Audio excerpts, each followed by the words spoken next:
Welcome. We're here again with Dr. Peter from Westwood Family Chiropractic. Dr. Peter, welcome. Great to be here. So, I consider myself very lucky that my daughter, who is now 11 years old, has really never been sick. No real colds, no flus, no ear infections, but I have all these friends that have kids that have ear infections. How does an ear infection happen, and is there anything that chiropractic care can do to help? Well, we see lots and lots of children coming to our practice who have had ear infections and have been to the medical doctor as well as other alternative care providers, and the ear infections continue to seem to happen. Mm-hmm. And we've been able to take care of these children and babies and see a positive change in a person's body, and we really don't treat ear infections.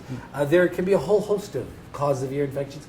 Very typically what occurs is the middle part of the ear, between the eardrum and the neurological aspects of hearing. The middle ear can fill up with fluid. That fluid can very often be lymphatic fluid as the body's dealing with an infectious process, and it gets accumulated in there.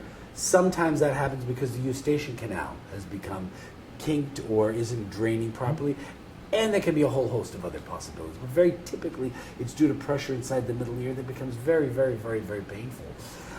The goal of chiropractic care is not to treat an ear infection, nor is it necessarily to change anything directly in the inner ear, but it's to make sure that the person's structure, their spine, and their nervous system is free of interference.